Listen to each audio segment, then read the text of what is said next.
media, el incremento cardio de cada uno de los inscriptores, las estrías acústicas, el ala blanca interna, el ala blanca externa, el ala blanca, el ala gris, ¿no? Ala gris, ala blanca externa, área póstrera, y tenemos el ejemplo teres, la eminencia teres, corrección facial y la eminencia media. Al ladito encontramos la depresión superior o podio superior, y luego en conjunto vamos a observar la rampa vestibular.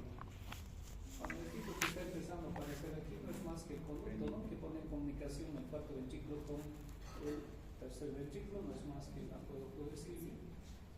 Hacia abajo, no se olviden que el cuarto ventrículo no es más que la dilatación del conducto del epéndigo. Estamos viendo mesencéfalo.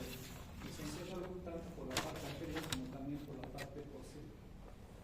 Mesencéfalo, esto está representado por los pedúnculos cerebrales. Aquí estamos observando justamente cada uno de los pedúnculos cerebrales. Esto es protuberancia, y aquí ya encontramos los tálamos ópticos, ¿no? Porque está con número 2, son tálamos ópticos. Este es el espacio interpeduncular. Un poquito más hacia adelante, aquí encontraremos el quiasma óptico, y ese es el espacio optopeduncular, pero este es el espacio interpeduncular. Bueno, aquí estamos observando la cara interna de los pedúnculos cerebrales. Esta es la cara externa, este es el extremo superior, este es el extremo inferior. Cara anterior, no se ve la cara posterior. En la siguiente imagen estamos observando la cara posterior del mesencéfalo, representado por la lámina cuadrigénea, ¿no? Aquí están los tubérculos cuadrigéneos superiores o colículos superiores, los tubérculos cuadrigéneos inferiores o colículos inferiores, también se llaman nates y terestes.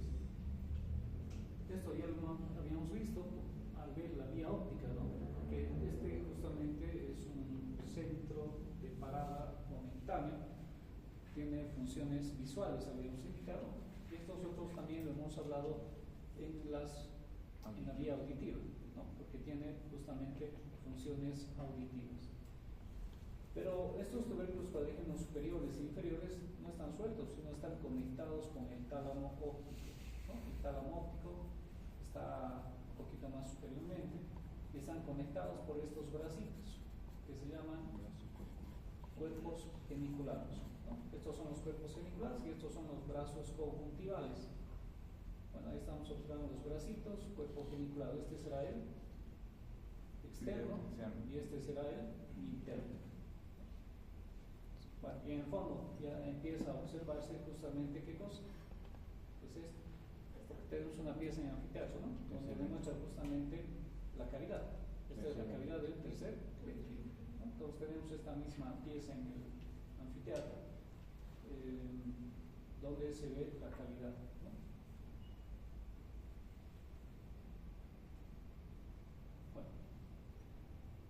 Bueno, esta es una imagen donde demuestra justamente la emergencia de los pares craneales, los 12 pares craneales, gran parte de ellos en el tronco encefálico. En el tronco encefálico se encuentra la mayor parte de los pares craneales.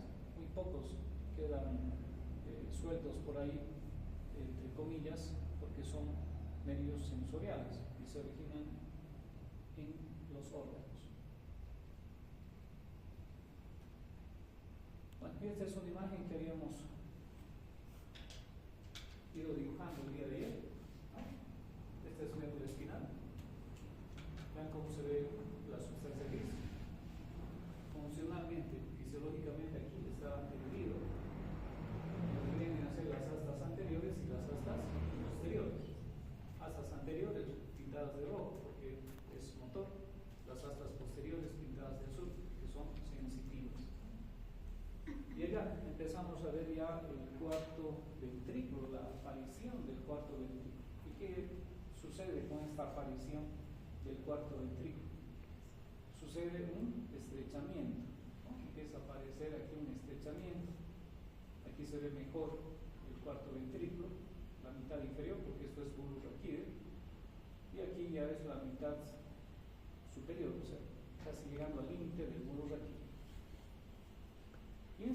conciencia del cuarto ventrículo empieza a aparecer la decusación motora. Aquí estamos viendo simplemente una decusación motora, cómo va fragmentando, ¿no?, las astas anteriores, convirtiéndolas en núcleos que tienen la misma significación. Una significación somática motora, esta es visceral, cada vez se va haciendo posterior, y la somática cada vez se va haciendo anterior. Y es así que estos núcleos que nosotros observamos aquí se van haciendo posteriores y van formando pequeñas eminencias o relieves en el suelo del cuarto ventrículo. Y es así que empezamos a observar, por ejemplo, el trígono del hipogloso, o empezamos a observar ya el trígono del vago, ¿no? Esas son eminencias, son relieves justamente porque están pegaditas, ¿no? Y son los núcleos. ¿Qué núcleos serán? Porque también el hipogloso tiene una formación somática, pero el neumogástrico tiene también visceral, tiene también sensitiva, ¿no? Entonces cada vez se van haciendo cada vez más posteriores.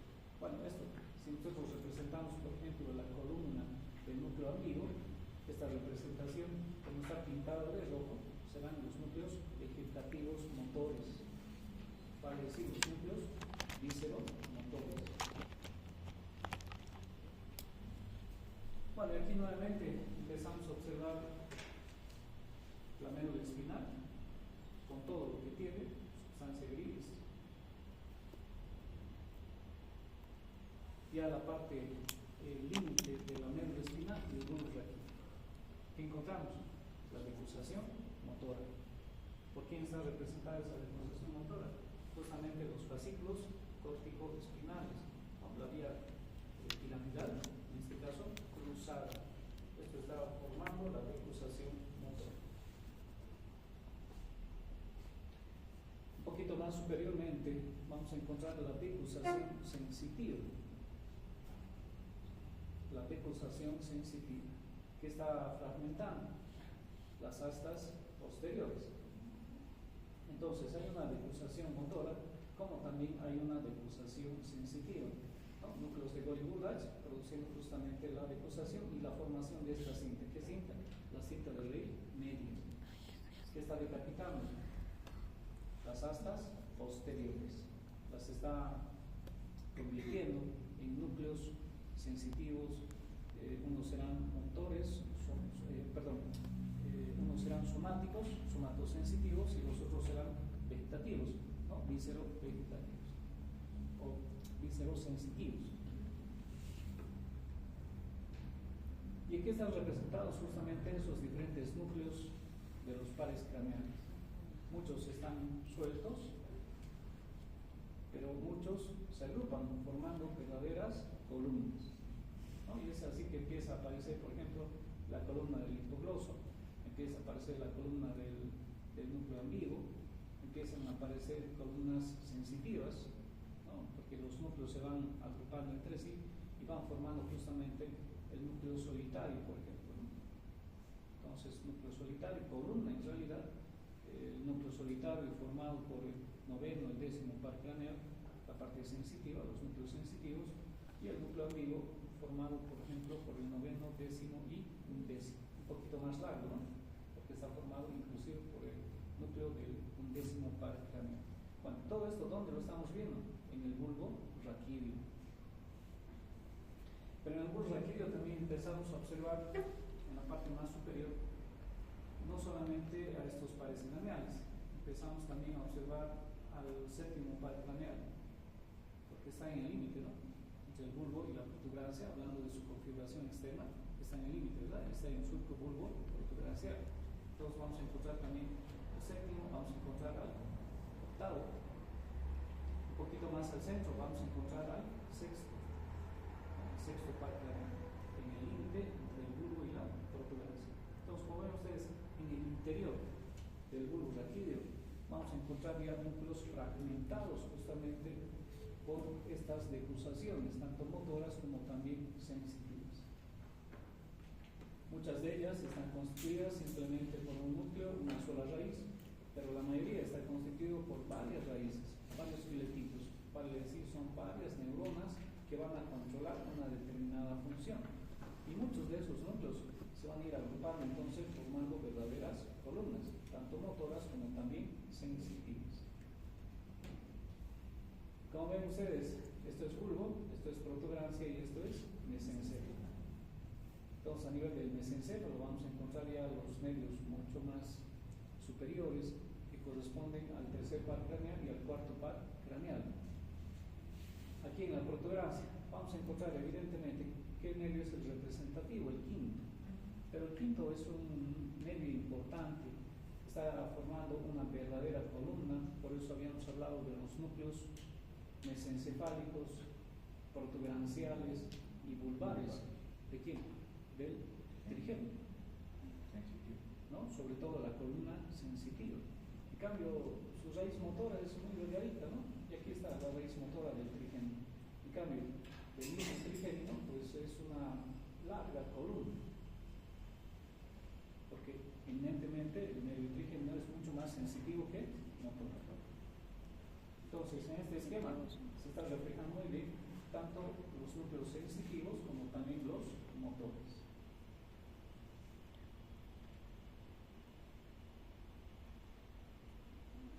Una vez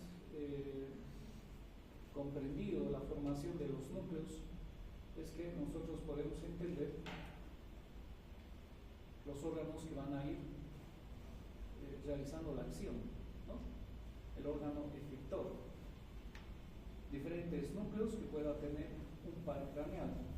Por ejemplo, el séptimo par craneal es somatomotor, es visceromotor, es somatosensitivo y también es viscerosensitivo. Tienen los 4 núcleos. A los núcleos viscerales, muchos de ellos conforman agrupaciones que se denominan núcleos vegetativos. Por ejemplo, el núcleo gustativo superior o gustativo inferior son núcleos específicos vegetativos, pero tienen al final este origen, ¿no? Este origen, para no mezclarles demasiado, ¿sí? Tienen un componente víscero sensitivo, es completamente vegetativo. Bueno, y eso es todo lo que corresponde al bulbo raquídeo. Una formación propia del bulbo raquídeo, la oliva. ¿Sí? Después el resto son los pares craneales que se están originando en el bulbo raquídeo. Y una formación propia corresponde a la oliva en bulbo raquídeo. Nada más. Si hablamos de la protuberancia, a ver, hacemos un corte transversal para ver lo que hay en el interior de la protuberancia. Entonces, en el interior de la protuberancia, ¿qué vamos a encontrar? Vamos a encontrar, evidentemente, los núcleos del trigémino. El principal está justamente a nivel de la protuberancia. El núcleo motor está en la protuberancia. Pero también vamos a encontrar el núcleo motor del nervio facial, ¿no? Este es un cortecito inferior que está muy cerquita del bulbo raquídeo. Si hiciéramos un corte mucho más superior, ya no vamos a encontrar el núcleo del facial, porque si se ubican ustedes, el origen aparente del nervio facial está entre el límite entre el bulbo y la protuberancia. Entonces este es un corte inferior, pero de la protuberancia. Si hacemos un cortecito mucho más superior, va a cambiar un poquito las características, ¿no? Entonces aquí estamos encontrando el núcleo motor facial, estamos encontrando el menisco medio constituido por la cinta de Rey, estamos encontrando formaciones propias de la protuberancia. ¿Y cuáles son esas formaciones propias de la protuberancia? Aparte del origen real de los pares craneales, principalmente aquí, trigémino, núcleo motor del facial, y también vamos a tener en la parte sensitiva el núcleo sensitivo, en este caso protuberancial del trigémino. Pero también hay un núcleo vulvar y hay un núcleo mesencefálico sensitivo. No se olviden, el trigémino es bastante grueso, ¿verdad? Su raíz es bastante gruesa, entonces tiene una verdadera columna, no es solamente un núcleo como el motor, ¿sí? Bueno, aparte de esos núcleos, ¿qué tiene específicamente la protuberancia como sustancia propia? Porque después la protuberancia evidentemente va a tener diferentes fascículos que suben y diferentes fascículos que descienden. Entonces, justamente en la protuberancia, en diferentes partes. Y para eso pues nosotros clasificamos un poquito la parte anterior, que es el pie, y la parte posterior, que es la base de la protuberancia, ¿no? O bien segmento anterior y segmento posterior. Por el segmento anterior generalmente se encuentran las vías, tanto ascendentes como descendentes. Y en el segmento posterior vamos a encontrar los núcleos propios de la protuberancia. Pero ¿qué más vamos a encontrar en el segmento anterior, aparte de estas vías ascendentes y descendentes que están de paso? Vamos a encontrar unas pequeñas formaciones que se denominan núcleos del puente. Núcleos del puente. Entonces, los núcleos del puente son formaciones propias de la protuberancia. Y como estamos viendo aquí, son pequeñas formaciones, ¿no? Como puntitos que van a aparecer. Luego, vamos a encontrar diferentes fibras. Esos núcleos del puente son pequeñas neuronas, en realidad, que tienen prolongaciones, sus axones, que se dirigen hacia los pedúnculos cerebelosos medios, porque en la cara lateral de la protuberancia vamos a encontrar los pedúnculos cerebelosos medios. Y van a formar unas fibras, justamente estas fibras, pontocerebelosas, porque van hacia el cerebelo. Son fibras continuas transversas. Estas fibras, conjuntamente, las vías longitudinales, ya sean ascendentes o descendentes, le van a dar la forma de una red a la protuberancia. Entonces, en la protuberancia se ve mejor la sustancia reticular, aunque también está en la parte superior del bulbo raquídeo, también hay sustancia reticular. Por eso es que hay dos fascículos, ¿no? Hay un fascículo retículo espinal que es pontino y hay un fascículo retículo espinal que también es bulbar. Pero ¿dónde se ve mejor la sustancia reticular? ¿Dónde está más constituida? Justamente en la protuberancia, porque hay pequeños núcleos que se llaman núcleos del puente, hay fibras transversales que van hacia el cerebelo por el pedúnculo cerebeloso medio, que le dan una mejor estructura, ¿sí? Entonces, fibras pontocerebelosas, fascículos pontocerebelosos. Bueno, ¿qué más encontramos en la protuberancia? Núcleos vestibulares. Encontramos núcleos cocleares.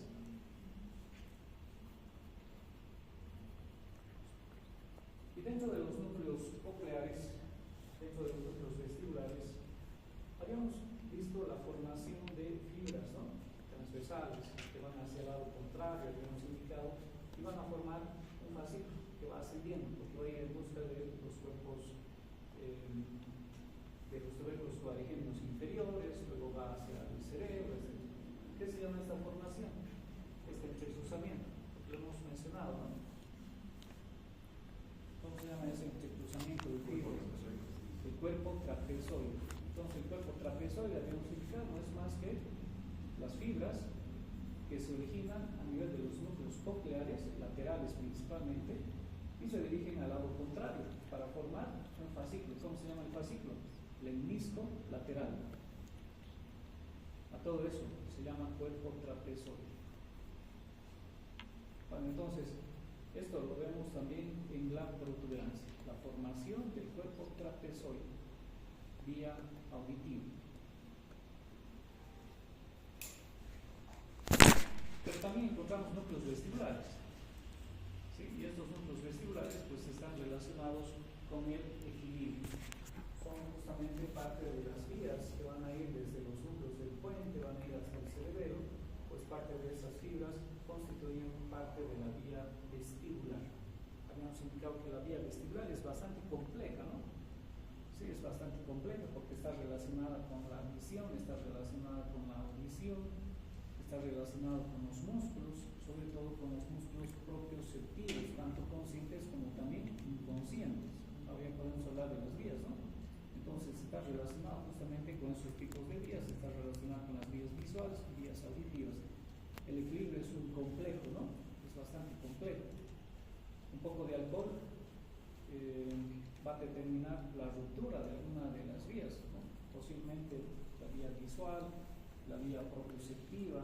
Por eso es que antiguamente no solamente hacían soplar, antes no había esos dosificadores para medir el alcohol justamente a nivel de la respiración, sino lo que hacía el policía de tránsito, por ejemplo, era determinar un poco del equilibrio de la persona, ¿no? Porque era afectado justamente por el alcohol. ¿Y dónde se rompían las vías? Justamente en alguna de ellas, ¿no? De la vía vestibular, ya sea la vía visual, la vía auditiva o bien la vía propioceptiva, tanto consciente como inconsciente, ¿no? Y que haría el oficial de tránsito, por ejemplo, ¿no? Que se toque en la punta de la nariz, que se cierren los ojos, etc., para romper un poquito esas vías que de todas maneras estaban deterioradas en caso de que sea exceso de alcohol, ¿no? Porque después una persona tranquilamente puede realizar todo ese tipo de actividades perfectamente equilibradas, ¿no? Equilibrio.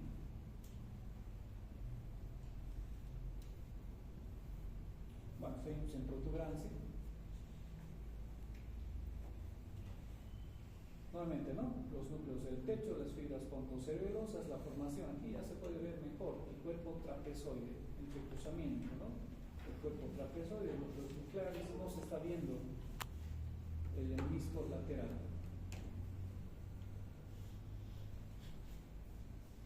Bueno, y esta vez ya estamos un poquito más superiormente, el mesencéfalo.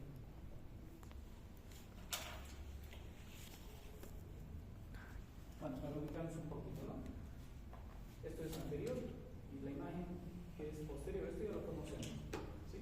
Hacia adelante el mesencéfalo, que vamos a encontrar los pedúnculos cerebrales, y en la parte posterior que vamos a encontrar los tubérculos laringeos. Entonces, lo mismo aquí, esto que vendrá a ser los pedúnculos cerebrales, ¿no? Este es el pie, entonces. Y aquí, en la parte posterior del mesencéfalo, en esta corte transversal, que vamos a encontrar los tubérculos laringeos. Podemos hacer un corte, ¿no? Un poquito inferior o un poquito más superior. Si hacemos un corte inferior, ¿qué tubérculos cuadrígenos serán estos? Inferior. Los inferiores, ¿no? De todas maneras, en todo el mesencéfalo nosotros vamos a encontrar esto. ¿Y qué es? El acueducto del cilindro, ¿no? Es el acueducto mesencefálico, el que está comunicando justamente el tercer ventrículo con el cuarto ventrículo. Entonces, en este corte transversal, nosotros vamos a ir observando los pedúnculos cerebrales, representados aquí en la imagen por el pie, esto se llama pie del mesencéfalo. Por detrás vamos a encontrar una parte media que representa la calota, ¿sí? Una parte media que representa la calota. Y finalmente, una parte más posterior que representa el techo. Este es un corte transversal del mesencéfalo. Y finalmente, vamos a observar los tubérculos cuadrigémenos, en este caso serán los inferiores. Bueno, algunos elementos que nosotros vamos encontrando en cada una de estas partes topográficas. A nivel del pie, si se fijan ustedes, a nivel del pie vamos a encontrar estas fibras, ¿no? Que representan ¿qué cosa? Las vías córtico-espinales. Las vías córtico-espinales. Aquí están las vías córtico-espinales. Y es único, ¿verdad? Porque estamos en mesencéfalo, igual en protuberancia, siguen siendo vías córtico-espinales. El bulbo raquídeo, que empiezan a querer separarse, ¿no?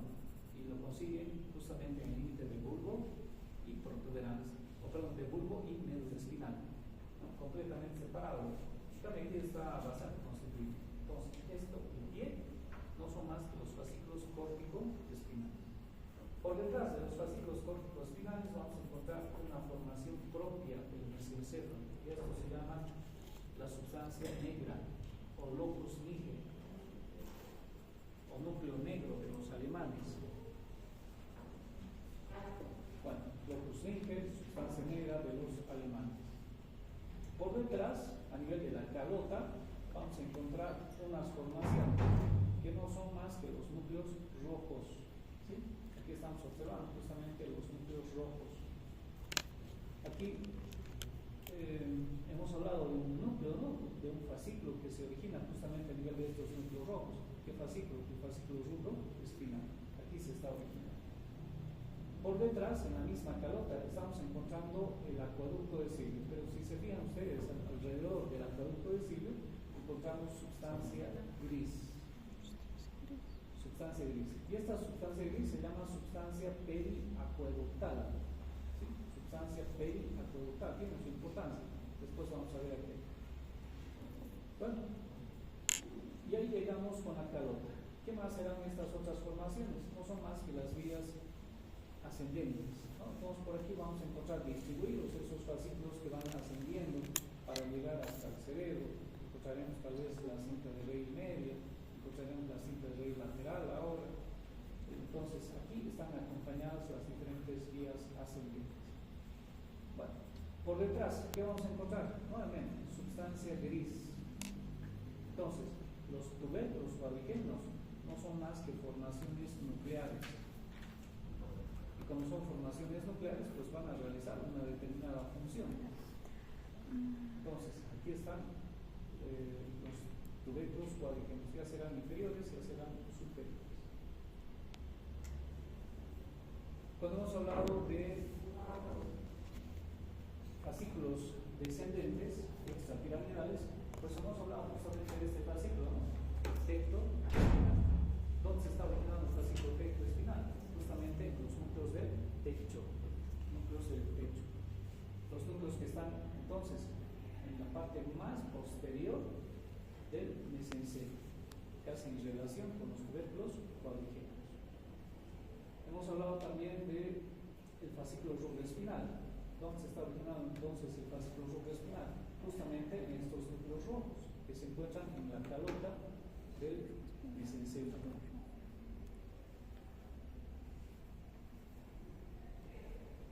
Bueno, ya lo que no hemos hablado corresponde justamente a esta sustancia, la sustancia negra, el locus niger. El locus niger tiene una significación funcional anatómica porque es el encargado de producir justamente un neurotransmisor.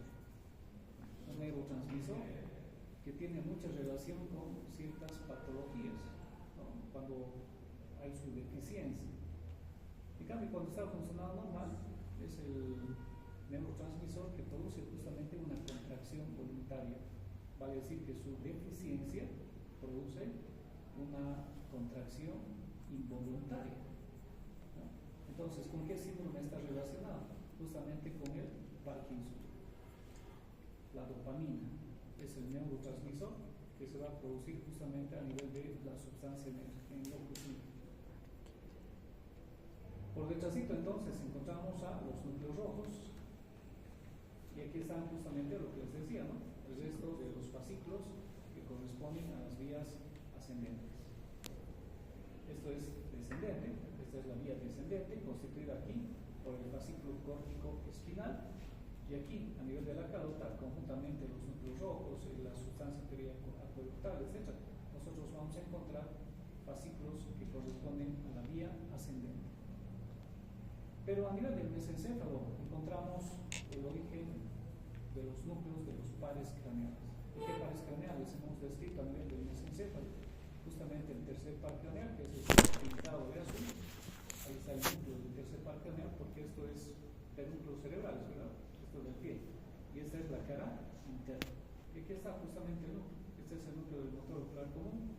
Emerge aparentemente por la cara interna de los pedúnculos cerebrales.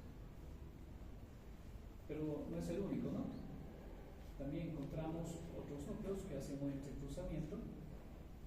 Este es el patético y es el único que habíamos indicado que aparentemente sale por la parte posterior. Este es el origen aparente, ¿no? Del patético. Entonces aquí vamos a encontrar justamente los tubérculos cuadrigémenos, frenillos de la válvula de Brussels, etc. en la parte posterior. Algo importante que habíamos mencionado de estos pares craneales, el tercero y el cuarto, es la relación que tienen con una función específica, justamente la función de contracción asincrónica de los músculos del ojo. Habíamos indicado en su momento que el músculo recto lateral del lado derecho se va a contraer, pero en el lado izquierdo no es el mismo, ¿no? Entonces, ¿quién le da esa función? Justamente, ¿quién le da esa coordinación de los músculos motores del ojo? Inevitablemente, el cerebro primero, ¿no? El centro oculomotor. Pero después está esta formación que nosotros observamos justamente aquí. El núcleo de Edinger-Westphal. El núcleo de Edinger-Westphal está coordinando con el tercer par craneal, el cuarto par craneal, para que se produzca esta acción coordinada por el cerebro. Bueno, este es un pequeño esquemita donde estamos observando justamente esas diferentes formaciones. El tercero, el cuarto, están muy próximos, ¿no? Están muy próximos, lo mismo que el núcleo rojo. Entonces, el núcleo rojo, los núcleos de estos pares craneales, el tercero y el cuarto, van a formar justamente esa zona de Edinger-Westphal,